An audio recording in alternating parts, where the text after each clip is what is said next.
Salam əziz izləyicilər, xoş gördük. Dünən Azərbaycan Milli Peşəkar Teatrının il dönümü ilə əlaqədar çıxışımdan sonra bir sənət dostum mənə WhatsApp-la yazdı və o illərlə bağlı bir neçə xatirəni dilə gətirdi. Üstəlik onu da bir suallı şəkildə mənə bildirdi ki, bəs nə əcəb sən xalq teatrında olan işlərdən danışmadın. Mən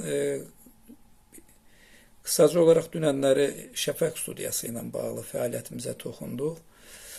Həmin ünvanda Bülbül prospekti, indiki Bülbül prospekti 12 saylı binada o vaxt 26 Bakı Komissarı Mədəniyyət Sarayı yerləşirdi.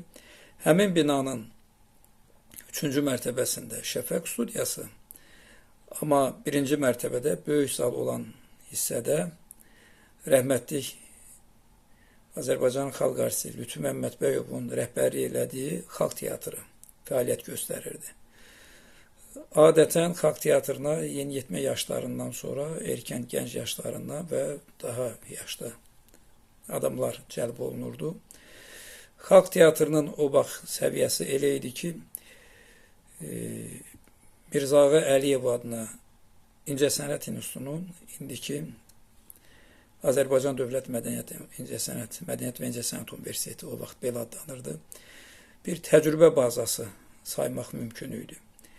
Təsəvvür eləyin, institutun aktyorluq, eyni zamanda Mədəni Maarif Fakültəsinin tələbələri, hətta institutu bəzən bitirmiş gənclər və sənətə həvəsi olan digər peşə sahibləri, zavodda, fabrikdə, müxtəlif sahələrdə çalışan cavanlar ora gəlirdi,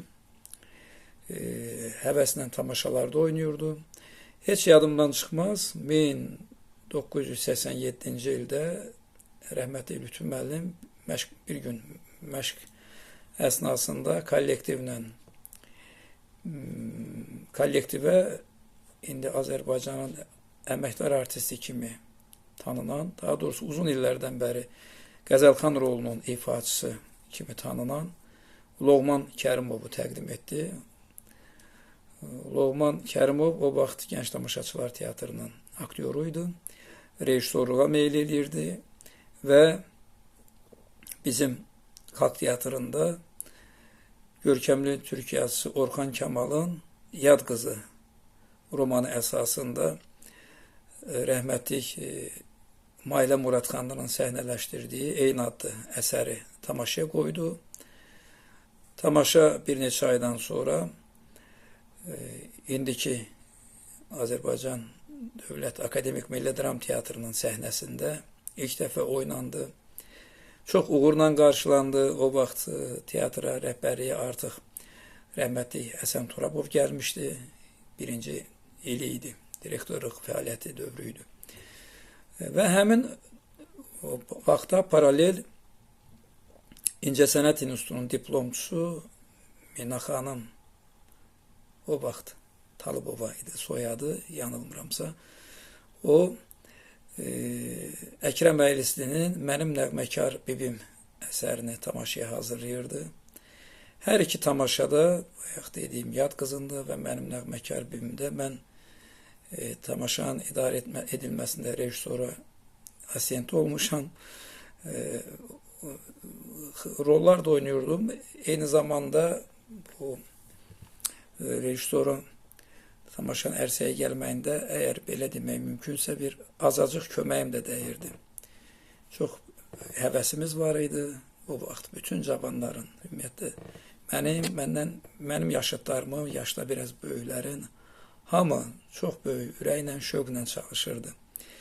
Və o da yadımdadır ki, Pərviz Məmmədrızayev, elə demiyorlar, mənlə bir dövrdə, indi Azərbaycanın xalq artisti kimi tanınan, gözəl aktyorumuz, sənət dostumuz Pərviz Məmmədrızayev də ilk qədəmlərini atırdı xalq teatrında. 1987-ci ilin payızında, heç unutmaram o tarixi, Böyük Oktyabr sosialist inqilabının o vaxt bu çox belə təmtəraqla keçirilən bir eser miqyasında tədbir idi. Sosial İnqilabın 70 illiyinə həsr olunmuş Ümmütfaq Xalq Yaradıcılıq Festivalının yekununda qiymətləndirilən kollektivlər arasında Lütfü müəllimin rəhbər olduğu Xalq Teatrı da var idi və bizə o fəallara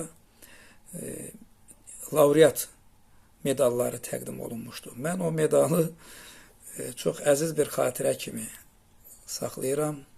Bax, təqribən bir 38 il, 40 ilə yaxın yaşı var bu medalın. Vəsiqəsi biraz müəyyən qədər üzü ləkələnib, xallanıb, amma bunu da qoruyub saxlayıram. O illərdən yadigar olaraq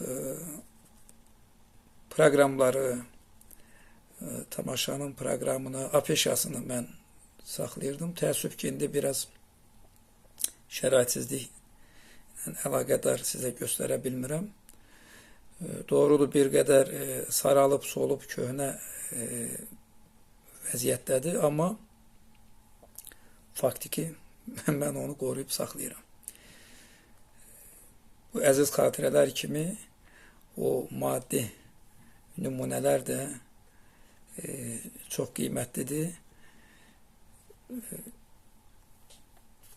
Əlbəttə, geriyə boylananda düşünürsən ki, hələ yeniyetməlik, gənclik illərimizdən biz bir məqsədli şəkildə bir yol tutub gəlmişik.